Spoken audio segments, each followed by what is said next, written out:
Owning a home is dream of many Indians. Even a recent research report says that 75% plus home owners have borrowed money from various banks and have fulfilled their dream of owning a home. The reason could be of lower interest rates and few other personal reasons. If you are the one who have borrowed the money for buying a home because of lower interest rate, due to the recent trend in interest rates, the home loan interest rates which are used to be available at 6% and 6.5% now has gone to 9% to 10%. So you might have feel the pinch of paying the EMI, and now you might regret why would I have borrowed the loan to buy the home. If I would have postponed the dream of buying my home, would have saved me a lot of stress. So if you are the one who feel stressed while paying the EMI, then the video is for you. In today's video, we are going to discuss about two strategies which may help you in reducing the home loan burden, and this the other aspect of the video also covers if you are looking to pre-close the home loan, what could be an ideal strategy. So what are you waiting for? Let's quickly jump into the analysis. See those home loan strategies. Strategy number 1: don't borrow for lesser tenure. Yes, you read it right. Don't borrow for lesser tenure. But contrary, till date, you might have seen or read or heard that the longer the tenure you take, the more the interest you are going to pay, right? Even if you, even on the screen, I have shared an example where the table 1 represents a loan which was taken for 15-year period, and table 2 represents a loan which was taken for 25 years. So let me explain you in detail. A person who has borrowed a 50 lakh rupees loan for a period of 15 years at 9% rate of interest, the EMI would be 50,713 rupees. With this EMI, at the end of 15 years, the person who borrowed this would be paying 91 lakh 28,000 change. So in this alone, 41 lakh 28,000 rupees is the interest the person might have paid to the banker. So if this example get extended to 25-year period, the one will be end up paying 1 crore 25 lakh 87,000, which is clearly stating that we will be paying 75 lakh 87,000 rupees as the interest. And it is very much clear that by extending the loan term, we are end up paying more interest rate, right? Then what is the fun in extending the loan? Why we are recommending you to go for a longer term? So let's see the logic behind it. If you observe this, by extending the loan term, your EMI is getting reduced by a small amount.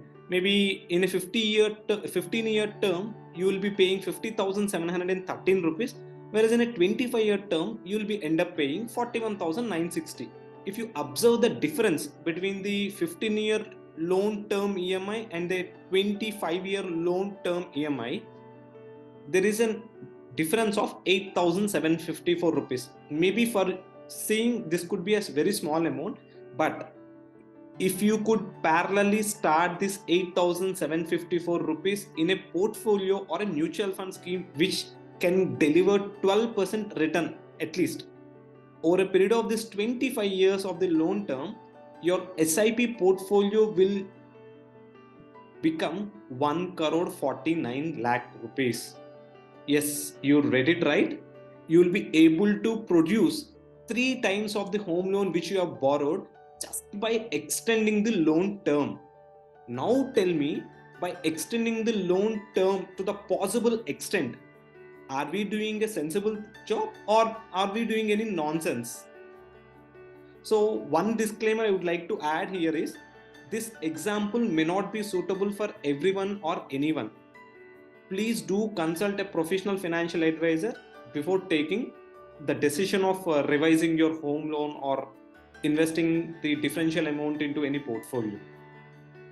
So if we continue this example with continue this, here comes the second strategy. The second strategy, we call it as 40% EMI to SIP rule.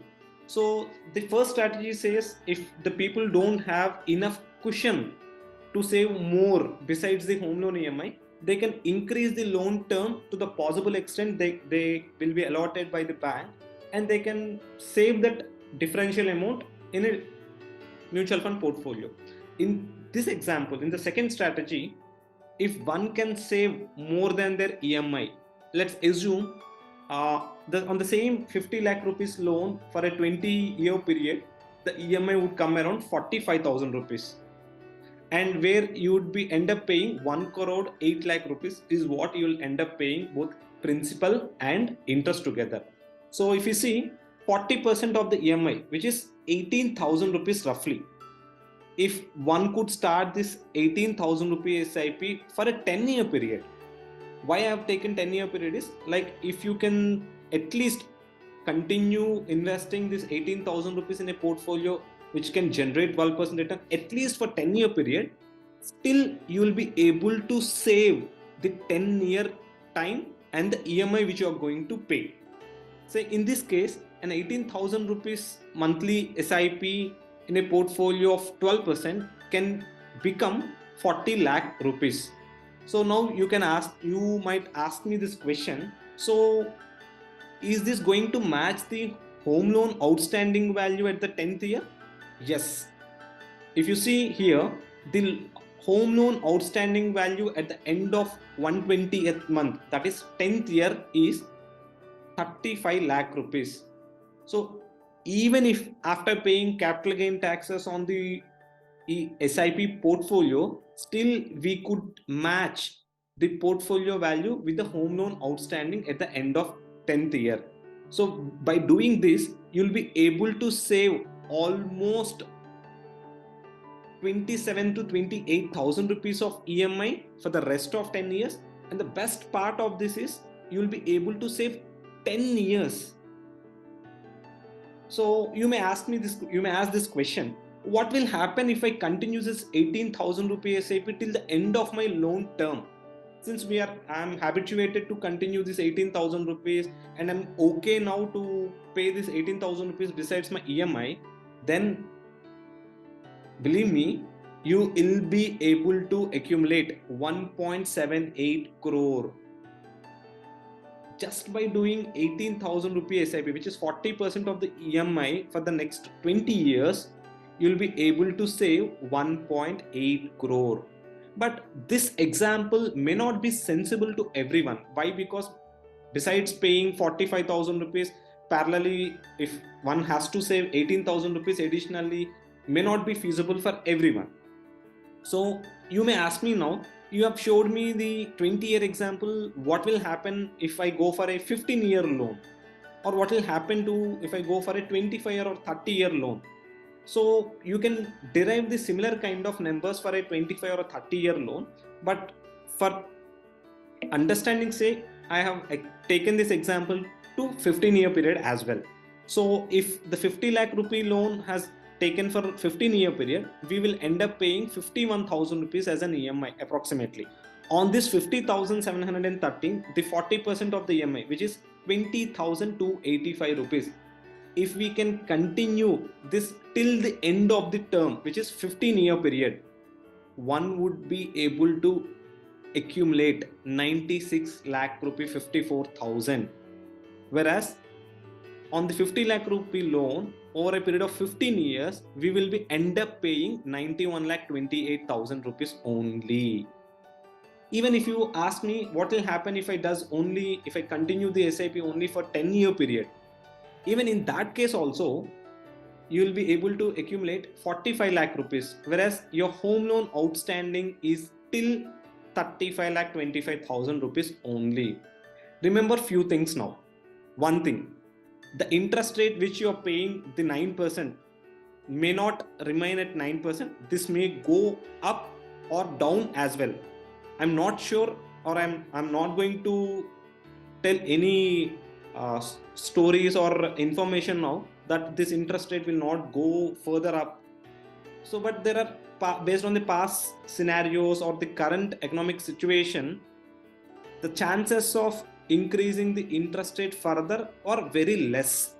Maybe this may get increased by another 0.25% or 0.3%, but most likely the interest rates may remain the same, or it may become softened going forward. So that will be again an added advantage for you if the interest rate come down. So, and the second most important thing is, maybe after seeing these strategies, these examples might be economically viable or may not be viable for few people. So before taking the decision of reducing the EMI or increasing the EMI or pre-paying the EMI, what I would recommend you or suggest you is, sit with your financial advisor or your financial planner, or whom you feel the one is professional and knowledgeable. Sit with him and try to understand your needs and your commitments, and try to have a detailed cash flow. By taking this decision, what sort of impact this is going to create on your cash flows, your salary, your income, your expenses, then decide.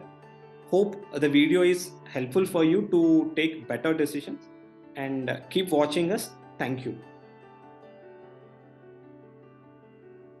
If you like the content in the video, please like and share the video, and subscribe to our YouTube channel. If you need any personal appointment, do call us to the below number.